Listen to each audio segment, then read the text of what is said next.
Brett McKay here, and welcome to another edition of the Art of Manliness podcast.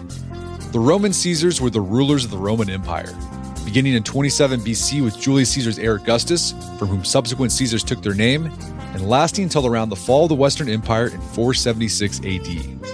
The Caesars transitioned the Roman Republic to autocratic rule, consolidating vast territories under centralized authority and shaping Western governance, law, and culture. Their reign marked one of history's most influential periods, laying the groundwork for modern empires and enduring legacies in political and architectural innovation. They also left behind some instructive leadership lessons in both what and what not to do. Here to unpack some of the Roman Empire's most significant Caesars as both histories and leadership case studies is Barry Strauss, who is a classicist, professor, military historian, fellow at Stanford's Hoover Institution, and the author of numerous books, including 10 Caesars. Today on the show, Barry shares how Augustus consolidated power by initially cleaning house, the redeeming quality of the otherwise infamous Nero, the strategies Vespasian and Severus used to gain legitimacy as outsiders, why Marcus Aurelius was an insightful philosopher but struggled as an emperor, the emperor under whose rule the empire began its decline, what Constantine understood about the idea that if you want things to stay the same, everything must change, and much more. After the show's over, check out our show notes at awim.is/Caesars.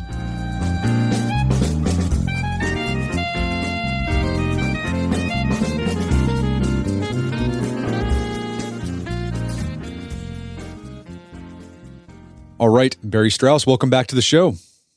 Thank you, Brett. It's great to be back. So we had you on last time in 2019 to talk about your book, Masters of Command, and it's about leadership lessons from some of ancient history's greatest commanders, Alexander the Great, Hannibal, and Caesar.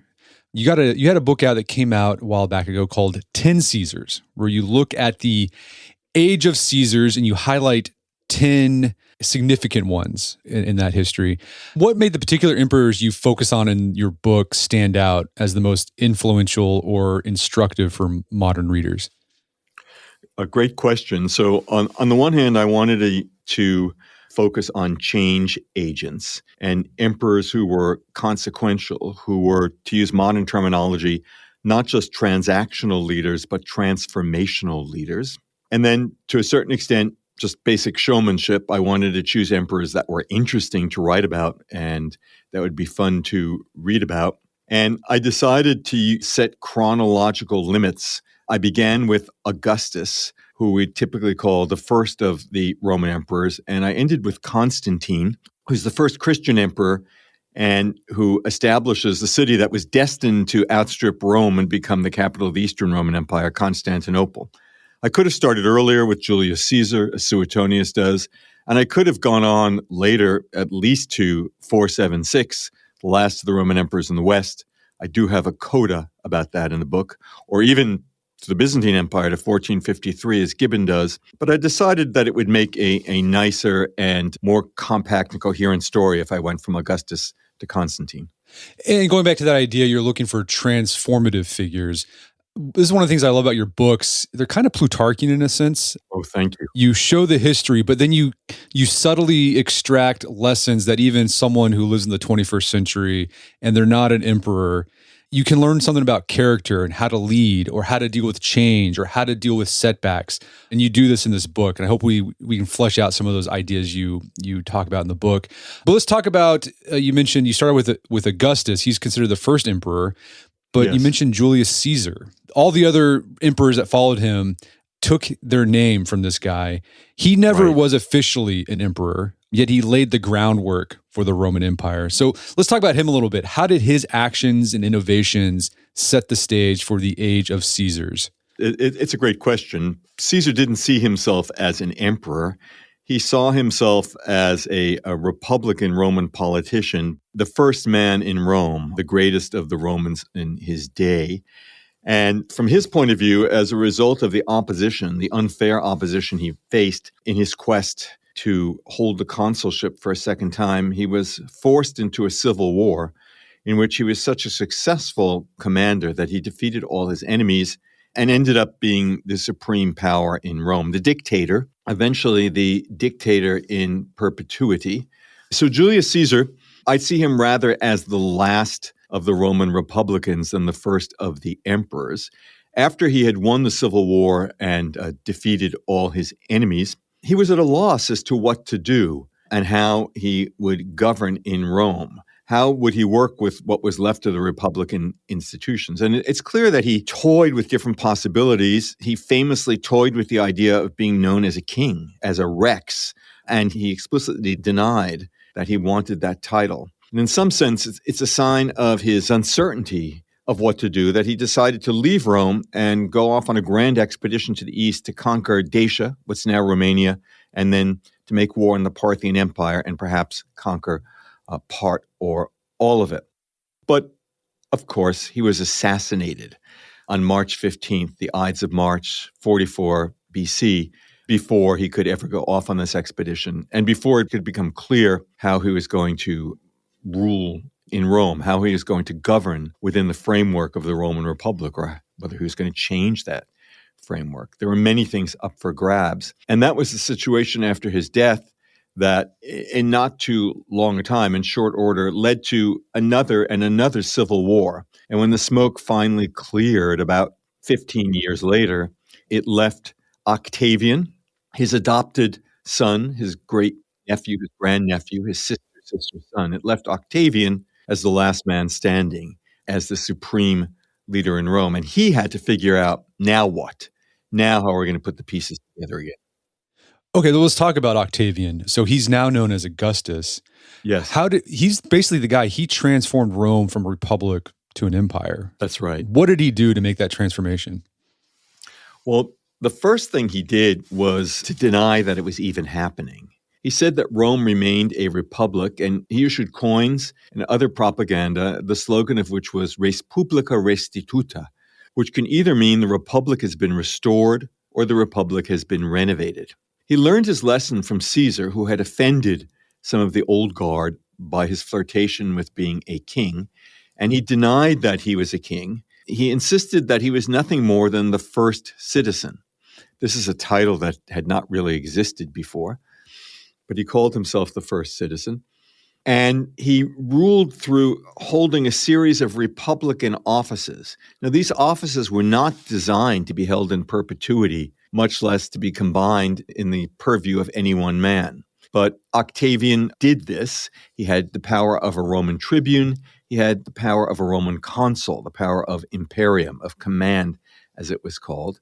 But he also ruled informally. And he was able to do this because he had a very bloody rise to power. In these years of civil wars between 44 and 30 BC, he's responsible for a number of battles and for the execution of about 100 Roman senators. The Roman elite suffers greatly in these civil wars, and Roman masses do as well. But one of the reasons for Octavian's success is that he's killed off a lot of his enemies. And there's a lesson here. It's a lesson that Machiavelli would write about a long time afterwards in The Prince. And that is, if you want to be a successful ruler, start hard. Start by coming down on your rivals and enemies hard. God forbid you have to kill them, as Octavian did, but make it clear who's boss and make it clear what you will and won't tolerate. And then after that, become generous and become more gentle. So Octavian, once he achieves supreme power, he has himself given a new name, a new title by the Senate, and that is the Reverend or the Revered One. And in Latin, that's Augustus. That's a title that had never existed before in Rome, just as princeps, first, from which we get our word prince, it had only existed within the Senate. There was an unofficial, prestigious person called the princeps senatus, the first of the Senate. But Octavian he's experimenting. He's working out a new constitution that can rule Rome while trying to create the legal fiction, maintain the fiction that Rome's still a republic and it's not a monarchy at all. This is a way to win friends and influence people, as we might say, and it's quite successful. A scholar famously called it legal revolution. Legal revolution. It's a revolution that looks to the past. It claims to be merely preserving or renovating the past rather than innovating. And it works quite well. And he also dramatically expanded the reach of the empire as well. Yes, he added new territories to the empire. Now, a successful Roman politician, was expected to be a military commander as well as, a figure in the forum, a speaker, a negotiator in Roman politics. Augustus himself was not a great general, but he had great generals working for him. And he was able to add Egypt to the empire, a very wealthy, prosperous, and important place. He was also able to extend Roman rule in Europe. He conquered northwestern Spain, and he also added roughly Switzerland to the Roman Empire as well. He attempted to add Germany, Western and Central Germany, to the empire, and that's a famous failure. His armies are defeated in a brilliant ambush, probably the most successful act of resistance by those the Romans attempted to colonize, the most successful act of all time, or one of the one or two most successful ones. And in the year 9 A.D., the Roman legions are defeated at the Teutoburger Woods by a man named Arminius. 3 legions are decimated. That's about 1/10 of the legionary manpower that Rome had, so very significant loss. And Augustus is reduced to crying, "Give me back my legions." So yes, he expands the empire, but is not as successful as he had hoped. Why did he take on the name Caesar? Well, he took on the name Caesar for a variety of reasons. Now, Caesar was an aristocratic name. It was the name from a Roman patrician family. It was as Roman could be. Octavian himself, his father, was not a member of the Roman nobility. Instead, he was a member of the provincial elite. He came from a town that was about 25 miles south of Rome. And through his mother's side, Octavian was part of the family of the Caesars. But from his father's side, he was not all that noble and important. And the Romans were a very elitist society, extremely conscious, acutely conscious of social status. And they would have looked at Gaius Octavius, as this man was born, Augustus was born at the title of Gaius Octavius, as coming from a second-rate background, not really one of us, as the Roman nobility would have said. So he is adopted posthumously by Julius Caesar. When Caesar's will is opened, it says that he offers adoption to his grandnephew, Gaius Octavius, completely illegal by Roman law, by the way. There's no such thing as posthumous adoption. But this is a time of civil war when people are willing to bend the rules and then some. Taking on the name of Caesar gives him nobility. It makes him a member of the inner circle of the Roman elite. So he's very eager to have this title. And then he marries up. He ends up marrying a woman who comes from the absolutely bluest of blue blood, Livia Drusilla. That's his prize. He has made it now. Little Gaius Octavius from the second-rate nobility of Italy is now as blue-blooded as any Roman could be. At least that's the legal fiction. Okay, so I get the takeaway there from sort of like if you want to be a change agent in an organization, so his philosophy of go hard in the beginning, be brutal in the beginning, and then be generous. Yep. So if you come in as a new boss, right away, maybe you have to just here are the rules that we're going to do. Here's how we're going to do it my way. And if you're not on my way, then you're out of here. Get out of here. That's and then afterward, you can be a little bit more generous, kind of. Yes, you have to be more generous afterwards, but you have to start out tough. You can't start out nice. And then also, I think the takeaway from him is you have to think about PR, public relations, right? Yes. You have to say, hey, he was saying we're still going to be a republic, but really you're actually making an empire. Absolutely. It's legal revolution. It's change with a friendly face. Augustus was a master of that, and the Romans were extremely good at propaganda. The other thing about it is that even when Augustus was generous, it was always the iron fist beneath the velvet glove. There was a velvet glove, but he was always willing to use force when necessary. He just tried to use it very, very sparingly, so he wouldn't make enemies unnecessarily. The Caesar that followed him was a guy named Tiberius. How did Tiberius differ from Augustus? Well, Tiberius, like Augustus, was a man of vision and a man of immense talent. But unlike Augustus, He didn't have the gentle touch. He wasn't great at propaganda.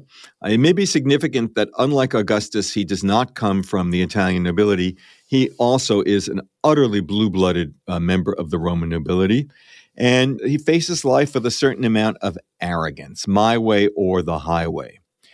He doesn't start his reign by cleaning house the way Augustus had done. He tries to be a kinder, gentler emperor. And it doesn't work. He meets resistance from the Senate. After all, there are still many people in the Senate who at least remember the name of the Republic, if not the reality of the Republic. They're too young for that. And they were hoping that after Augustus, things would go back to the way they had been in the late Republic, that they wouldn't have a monarch. But they were rudely disappointed. They had a rude awakening under Tiberius, and Tiberius finds himself forced to engage in treason trials. He expands and abuses the Roman law of treason to get rid of his enemies in the Senate. So yeah, he started out loved, but he ended his reign hated, basically. Yes, he hated. He also has a hatchet man named Sejanus, and Sejanus, not a member of the nobility, but Sejanus has very high hopes of becoming a member of the nobility and even becoming emperor. And he turns on Tiberius. He's plotting against Tiberius. And it's only through the help of members of his extended family that Tiberius is awakened to the danger at the 11th hour, and he has Sejanus purged. So he maintains his power, but he is hated, as you say. He's a bitter old man. He's no longer living in Rome. He lives on the island of Capri. We call it Capri. And he's ruling from a distance. He's ruling long distance. So it's not very successful. It's a pity because, like Augustus, he's a man of vision. And Tiberius's vision is, to put it in contemporary terms, if I might, to end endless wars. So he pulls back from Germany, and he makes it clear that under his rule, Rome is a satiated power. Rome is no longer going to expand. And that was probably good advice for Rome at the time. The Romans needed to pull back. They needed to have peace on the frontier. And they also couldn't afford to have the political challenge of having generals going out, winning victories, and then marching on Rome and wanting themselves to be emperor. It was a recipe for instability, as they had seen under Caesar, Sulla, Marius, and Pompey. So it's a pity that Tiberius, with his vision for how Rome should rule abroad, fell afoul of the Senate and fell afoul of domestic politics. So in a sense, it's a lesson in what not to do. Yeah.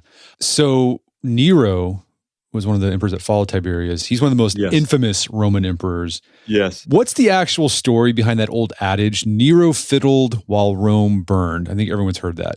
Did that actually happen? Not technically. Nero did not fiddle. The fiddle hadn't been invented yet. There were rumors that during the Great Fire of Rome in the summer of 64 AD, that Nero stood on the terrace of his palace overlooking the fire, and he took out his lyre, this instrument, this harp-like instrument that he played, and sang about the fall of Troy.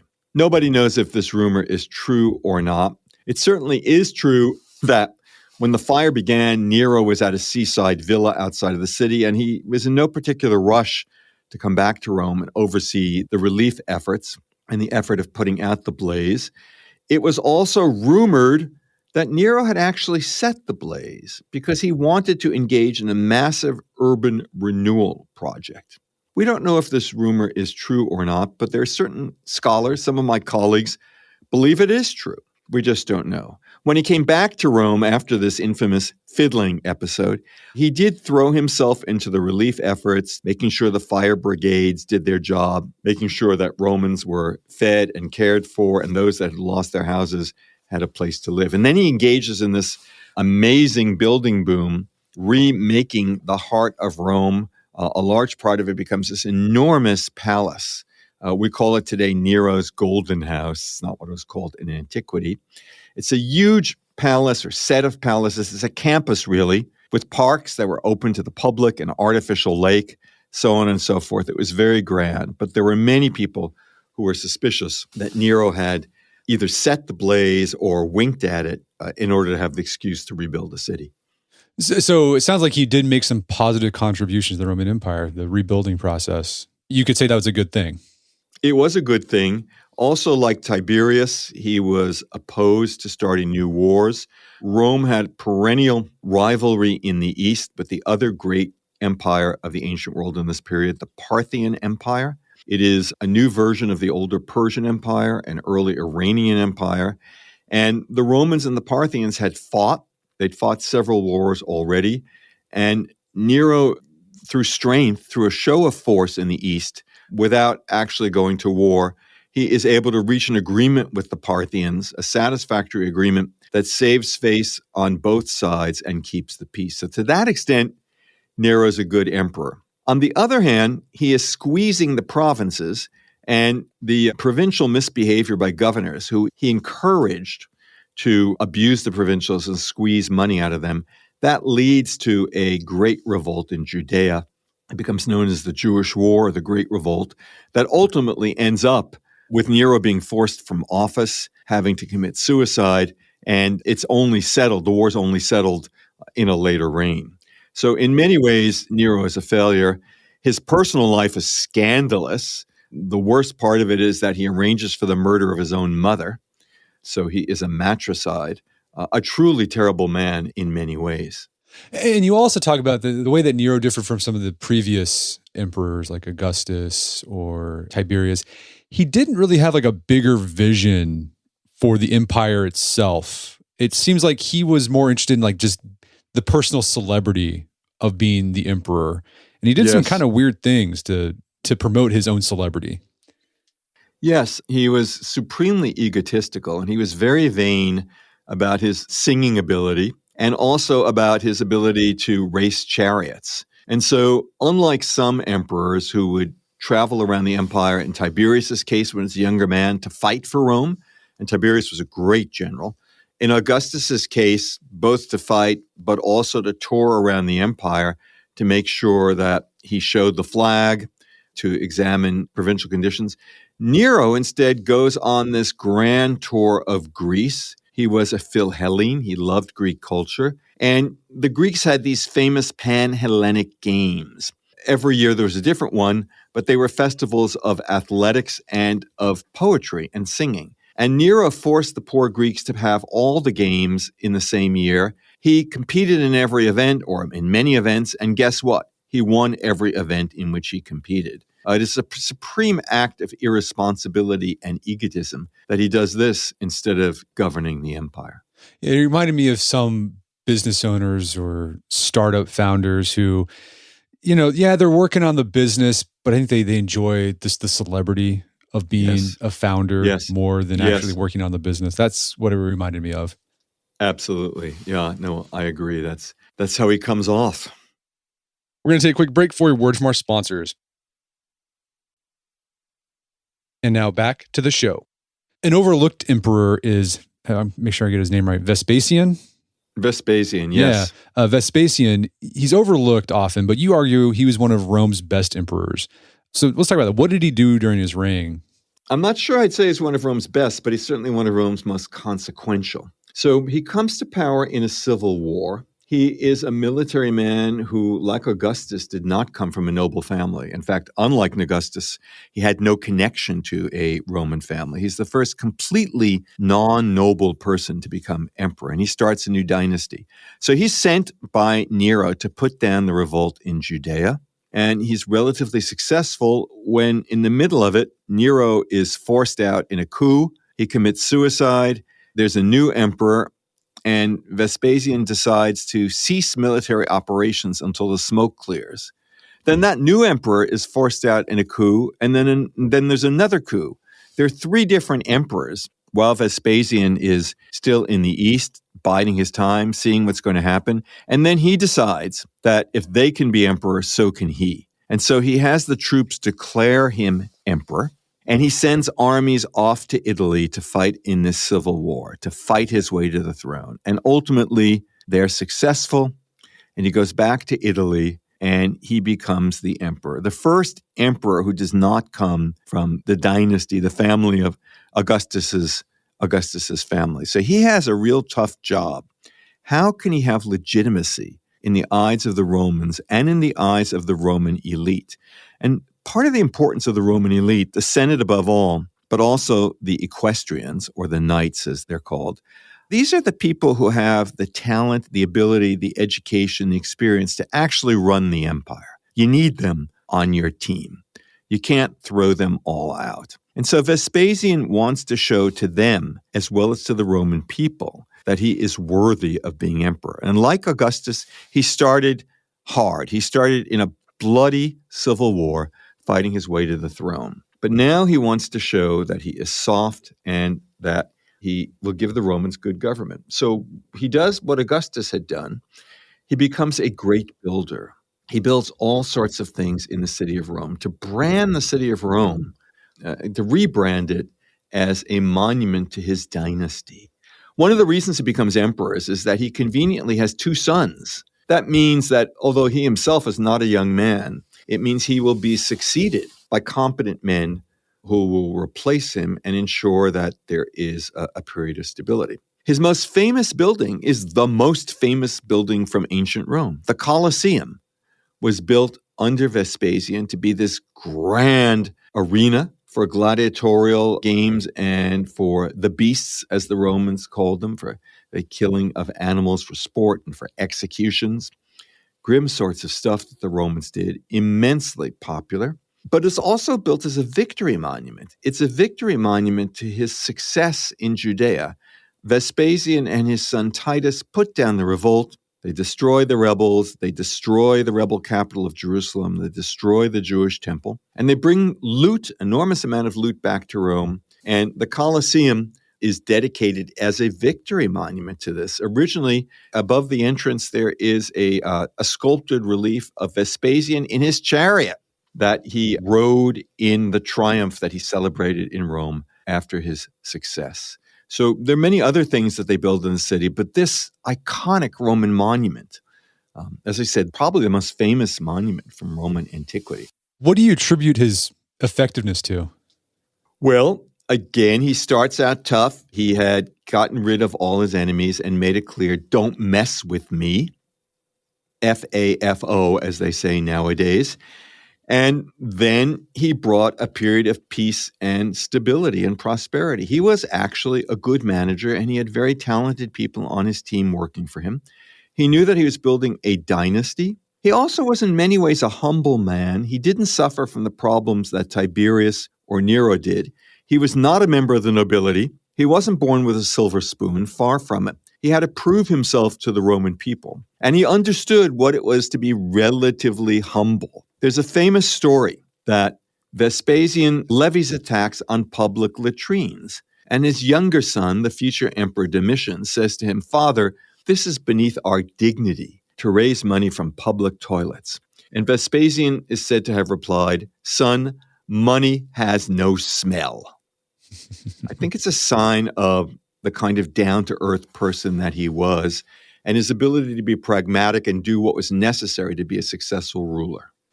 Well, speaking of that tax on the urinals, there's a bit of trivia, and you mentioned this in the book. Urinals today, with the Romance languages like Italian or French, they call them Vespasianos in like Italy. Yeah. They're named after him. Yes, it's called a Vespasiano in Italy and a Vespasien in French.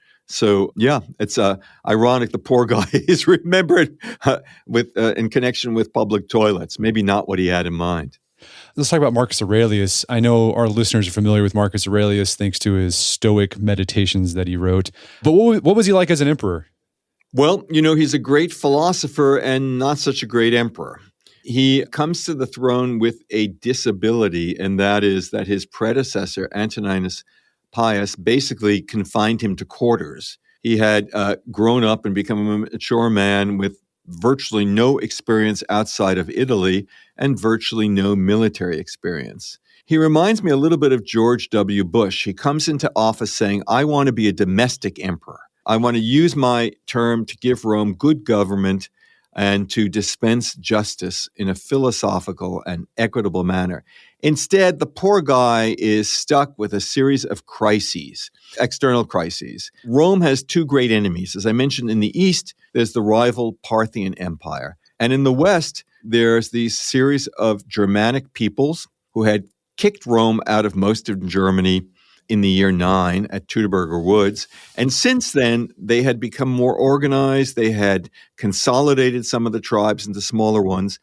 Marcus Aurelius's reign begins with the enemies on both of the frontiers kicking Rome and you-know-what and putting Rome in a very difficult situation. On top of that, there is a tremendous epidemic that strikes the empire. It comes from the east, and it is devastating. It's quite devastating. So Marcus Aurelius has to deal with these two wars, and he has to deal with the plague, people call it. It's not plague. It's some kind of virus. We're not entirely sure what, but devastating results. And Marcus Aurelius has to deal with all of this, restore order on the frontiers, which he's able to do, but this is not his wheelhouse. It's a tremendous strain for him to do this, and he's not able to become the domestic emperor that he had wished. I think that a more experienced general would have been able to handle these crises much better than Marcus Aurelius did and more rapidly than he did. He's also faced with a rebellion in the east. One of his generals rises up in rebellion against him, a very competent man. Luckily for Marcus, the general is assassinated by one of his subordinates relatively early in the day. Otherwise, he might have been in great trouble. He was in such trouble that his wife did business with the rebel general. And supposedly she wrote compromising letters to the rebel general saying, as long as you promise that my son can one day succeed his father, I will not stand in the way of your becoming emperor. So Marcus Aurelius had a lot on his plate. He has to spend a certain amount of his reign on the northern frontier, much of it in what is today Budapest, a charming city nowadays, but in the 2nd century AD, not such a great place, kind of the back of beyond, miserable climate from the Roman point of view. And it's there on the frontier that he writes what becomes known as the Meditations, where he writes his thoughts about life. A man who was, devoted to his duty. He had hoped to annex 2 new provinces in what is nowadays the Czech Republic, Slovakia, Hungary, but he fails. He dies on the frontier, perhaps a victim of the epidemic himself. It keeps coming back, and he is unfortunately replaced by his son, who turns out to be one of Rome's worst emperors. Yeah, we'll talk about his son here in a bit. I think it's interesting that he wrote the Meditations while he's out on the frontier in these wars. And if you read the Meditations, it's just a lot of him, he wasn't writing this for the public. It was like personal diaries, but it's him struggling with the burden of power. Like you can tell this guy really didn't like being emperor. No, he was a man of philosophical bent, but he also was a Roman who had a strong sense of duty. It's interesting from that point of view that he doesn't write the Meditations in Latin. He writes them in Greek. Now, Greek was the philosophical language of antiquity par excellence, but there had been Roman philosophy in Latin. There'd been Cicero and Seneca and the very philosophical poem of Lucretius on the nature of things, De Rare Naturam. But Marcus Aurelius writes it in Greek, partly because the Greek language was very much in fashion in his day, and perhaps partly because, as you say, he wasn't entirely happy as emperor. He wanted to draw a line between his rule as emperor and his thought as a philosopher. So this very famous book of a Roman emperor, the Meditations, is ironically written in Greek. What would you say is the takeaway lesson from Marcus Aurelius if you look at his career as an emperor? The takeaway lesson is, first of all, it is not a good idea to hand the reins of power over to someone who has no experience ruling. I think this is one of the problems with the Roman system, that many emperors are jealous of prospective successors and they do not train them. I think another lesson, to put it the same thing in a different way, is you have to prepare for the succession. You really do. There have been many rulers in history who have been very, very successful, but they are afraid of what their successors might be. They kill off all potential successors. Nero is one of them. He killed off anyone in his extended family who might possibly be competent to replace him because he was afraid of being killed in a coup d'etat. And Marcus Aurelius' predecessor, perhaps not so much out of fear of being killed as out of rank jealousy, he does not prepare Marcus Aurelius for the reins of power. I think it's also a bad idea to think that you get to choose whether you're going to be a domestic leader or a foreign leader. Events, as a British prime minister once said, events get in the way. And Marcus Aurelius is a prime example of how events get in the way. You've got to be prepared on all fronts and for all things. So after Marcus Aurelius, he's kind of considered isn't he considered like the last of the good emperors? Yes. Yeah. So the empire begins to decline. Do you think he played a role in that decline, or would that have happened even if there was another good emperor in his place? Well, the empire was going to be faced with these frontier problems on the east and the west. Now, the Roman Empire was a balancing act. It was a huge empire about the size of the continental United States, very complicated with the Mediterranean Sea in the middle and various different terrains and people speaking different languages. And it had these two great rivals in the east and the west. So it had a huge military burden. That meant high taxes, but it also meant the danger of political instability. And the only way it could pay for all of this was inflation. So there was constant inflation in the Roman Empire. And then there were these series of epidemics that would come through. One of the worst ones under Marcus Aurelius, but certainly not the only one. So it's really tough to keep the empire going. Marcus Aurelius's mistake was that he was too devoted a father, and he gave the reins of power to his son Commodus. Commodus is the first man in Roman history, after 200 years of the empire, who was born to the purple. He was born to be emperor. His father was already the heir to the throne when Commodus was born, so there's never any doubt about it. His mother was the daughter of the previous emperor, Antoninus Pius. And as you might expect, Commodus grows up, what is the word? Arrogant, entitled, irresponsible. He is not someone who's learned in the school of hard knocks. So unlike Augustus, unlike Vespasian, he doesn't know what you need to do to rule. He expects he's going to have it all his way.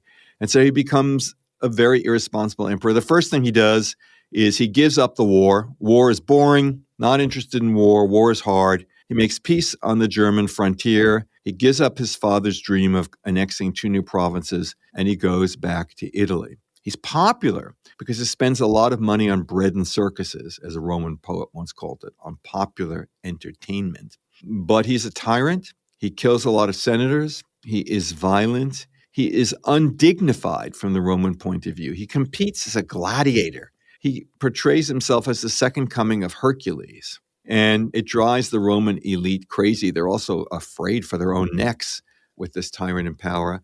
And ultimately, they depose him. They have him killed. There's a plot in which he is executed by an insider.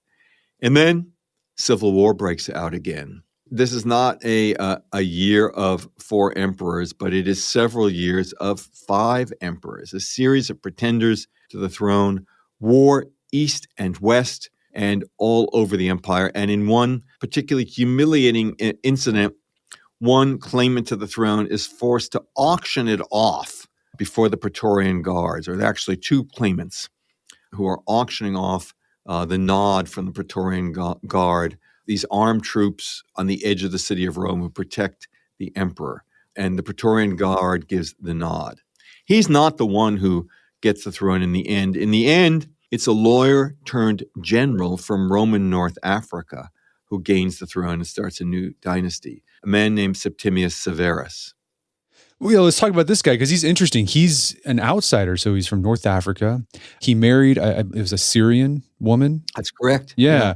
So he was not from Italy, not from Rome, but he's able to, assert himself. So how was an outsider like him able to rise to Rome's highest position?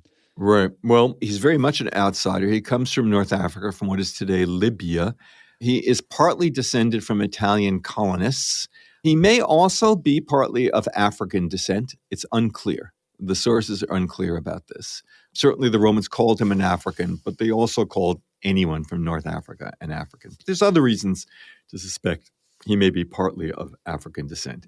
As you say, he marries a Syrian, and, their children are part Syrian, part North African. Wow, this is wild. How does he do it? Well, partly like Augustus or like Vespasian, he does it in a civil war.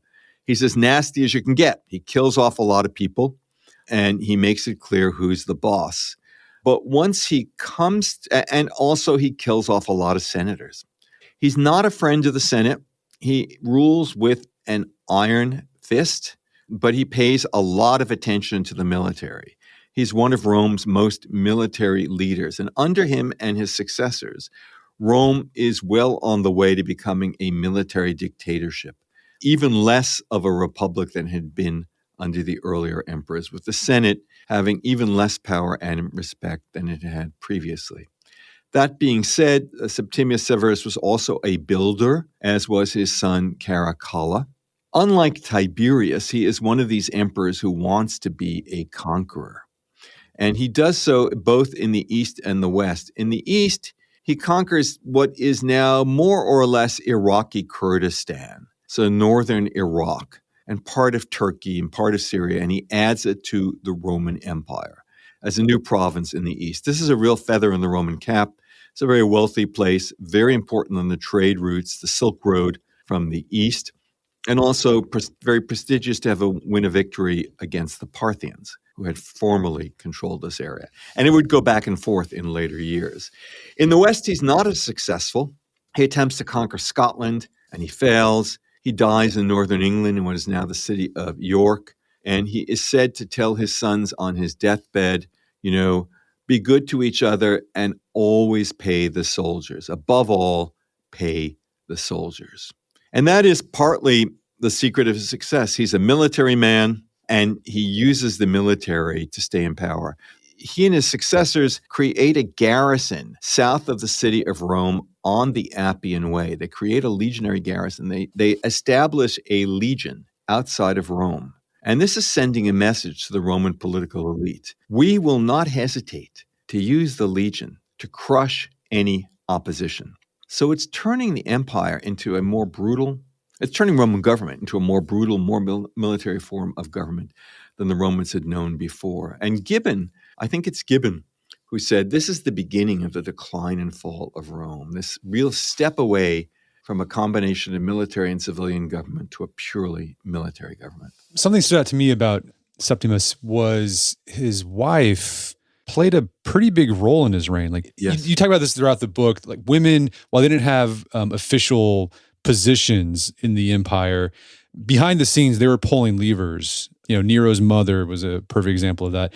But yes. This guy's wife, she actually played a pretty influential role. And it was obvious to people that, okay, this lady, she's kind of in charge too.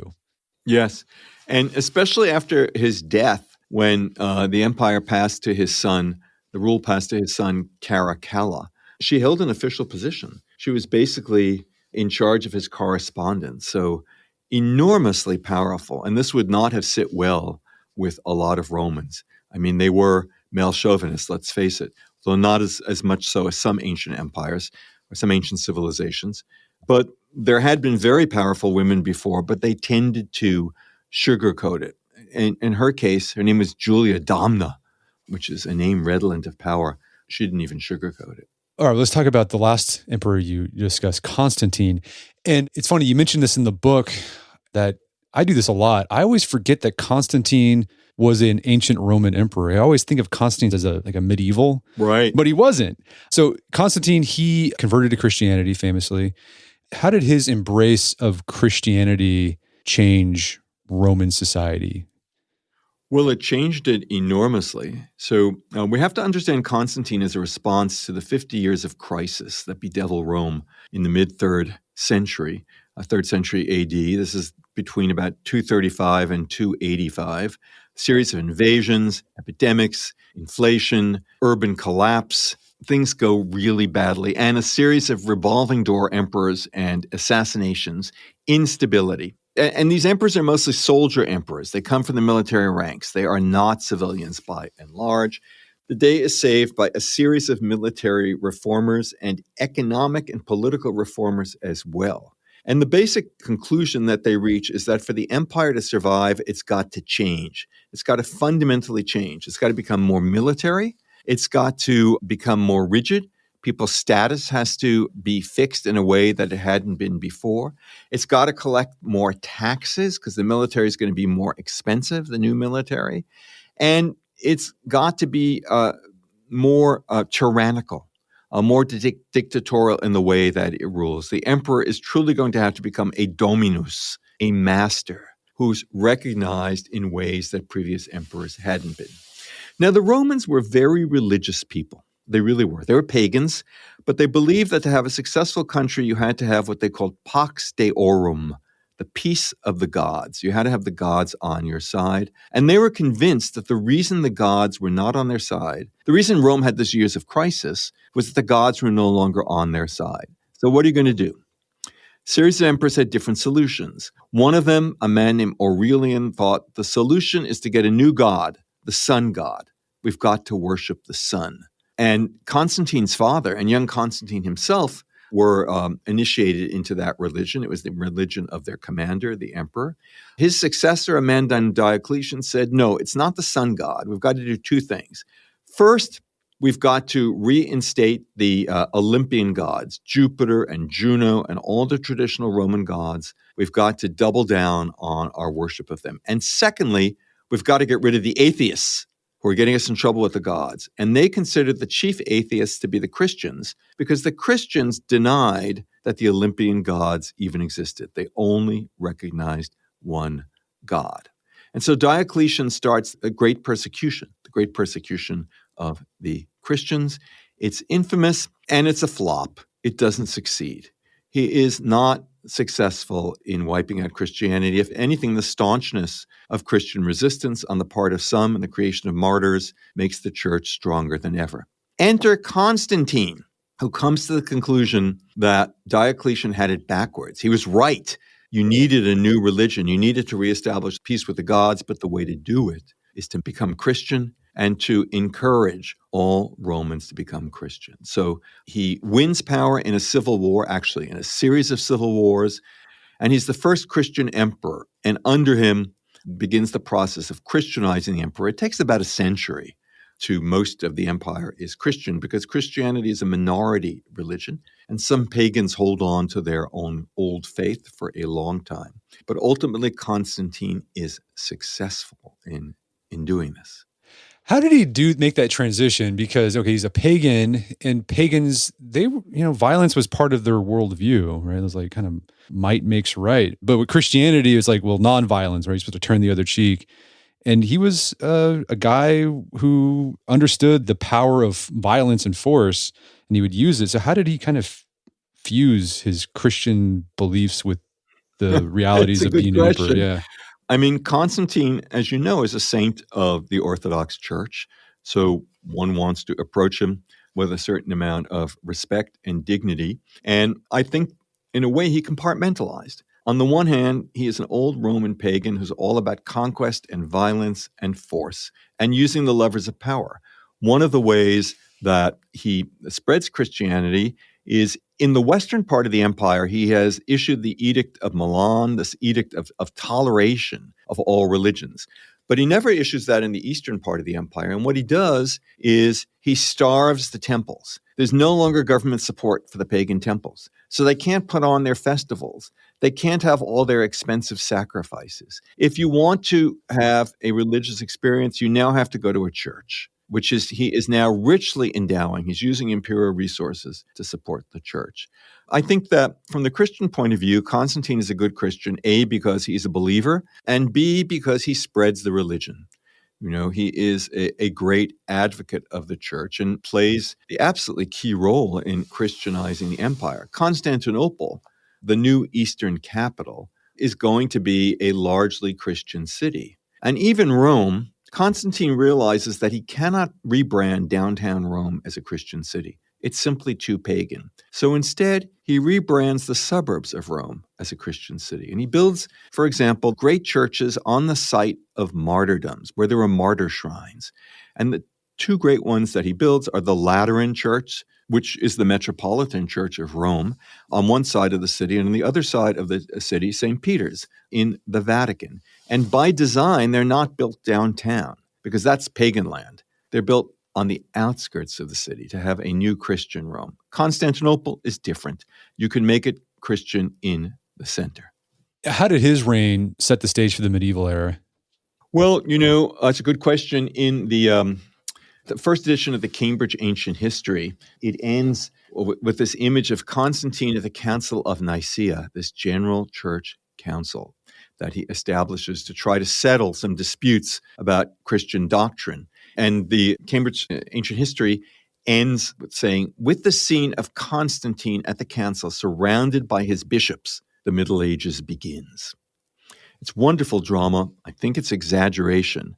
But with Constantine, we have this image that the state is now going to establish itself with a different ideology, a non-pagan ideology. It's still going to be Roman, but it's going to be Christian.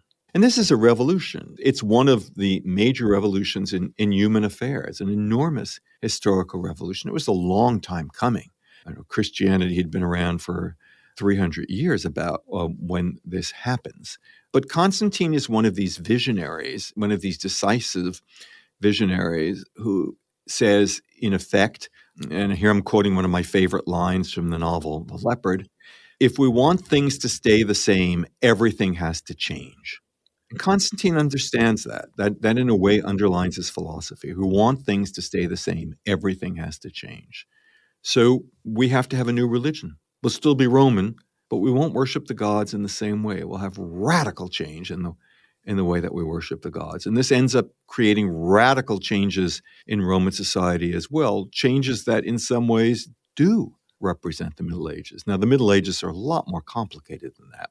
But this is a very crucial change that undergirds so much of what happens in antiquity and in the Middle Ages. And the idea that an empire needs to have an imperial religion. That's not new. The Romans had an imperial religion. It's called the cult of the Caesars, the worship of the emperor. And there are other attempts at imperial religions. But with Christianity and with the creation of this new infrastructure, with the bishoprics, and I guess I'll use the word infrastructure again, this elaborate and immensely effective infrastructure of churches and bishops and charitable institutions and educational institutions. Wow, it's just an immense, immense change. So the Western Roman Empire lasted about 500 years, give or take. I mean, that's like one of the longest running empires ever in human history. What do you attribute its longevity to? And are there any lessons there for would-be institution builders and maintainers? Yeah, it lasts even longer, really, if we say that it was established under the Republic. And it's certainly in place by the year 200 BC. You've got to give it more like 700 years. So there are a number of lessons. First of all, Roman culture is extremely pragmatic. And if you want to be a successful empire, you can't afford to be hidebound and ideological. You need to be pragmatic. You need to embrace change. By the same token, you need to have a set of doctrines that you live by. And these doctrines have to be portable, but also non-negotiable. So there are core Roman values, but there's also the willingness to make change and to learn from other people, to learn from the people you conquer. Christianity is not invented by the Latin-speaking elite of the city of Rome. Christianity begins in Judea, a rebellious province, and it spreads in the Greek East before it ever comes to the West. And I think the adoption of it is just a sign of Roman pragmatism. But there's so many other signs of Roman pragmatism over the years. Another reason for the Roman success is they're great engineers. They are great road builders. They're great city builders. They're great bridge builders. And they are very disciplined. And they're also tremendously good at militarism. They are one of the most successful examples of a military in human history. And that is no small part of their success. Let me also give a nod to Roman openness. The Roman Empire, the longevity of the Roman Empire would have been inconceivable without the willingness of the Romans to open the doors and bring new people into the elite. Sometimes it's only done kicking and screaming, and it takes centuries for it to happen. But the elite that Rome starts out with is nothing like the elite that it ends up with. I mean, Julius Caesar is a member of an old Roman patrician family that goes back centuries. Constantine has a father who came from what is now Serbia and a mother who now came from what is now Western Turkey. And supposedly she was a barmaid in her father's hotel when Constantine's father met her. We don't know if that's true, but that's a story that's told. It's only a society that's very self-confident and willing to open the door to outsiders, to newcomers, that will succeed. But by the same token, a society that doesn't say, hey, anything goes, anything's okay. No, they have Roman values. And if you want to be a successful newcomer, you have to adopt some of those values. You have to assimilate to certain Roman norms. Well, Barry, this has been a great conversation. Where can people go to learn more about the book and your work? So I have a website, barrystrauss.com. They can find out about me and my work there. You're reminding me that I have to update it. And let me say that I have a new book coming out. It's going to come out in August. It's called Jews versus Rome, 2 Centuries of Rebellion Against the World's Mightiest Empire. And it tells the story of these 2 centuries of revolt, Jewish revolt against Rome, that are tremendously exciting and bloody and awful, but also very productive, because these are the centuries in which Christianity and Rabbinic Judaism are both born. So out of these revolts come enormously consequential changes for human history. They also show a long-term role of Iran and Iranian civilization in what we now think of as the Mediterranean world. So I'm very excited about this book, and I hope my readers will be as well. All right. Well, Barry Strauss, thanks for your time. It's been a pleasure. My pleasure. Thank you, Brett. My guest today is Barry Strauss. He's the author of the book 10 Caesars. It's available on Amazon.com and bookstores everywhere. You can find more information about his work at his website, barrystrauss.com. Also, check out our show notes at aom.is/Caesars, where you find links to resources where we delve deeper into this topic.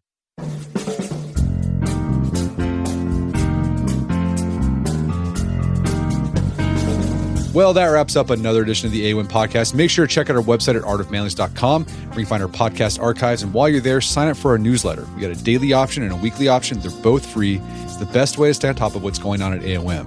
And if you haven't done so already, I'd appreciate it if you take 1 minute to give us a review on Apple Podcasts or Spotify. It helps out a lot. And if you've done that already, thank you. Please consider sharing the show with a friend or family member who you think would get something out of it.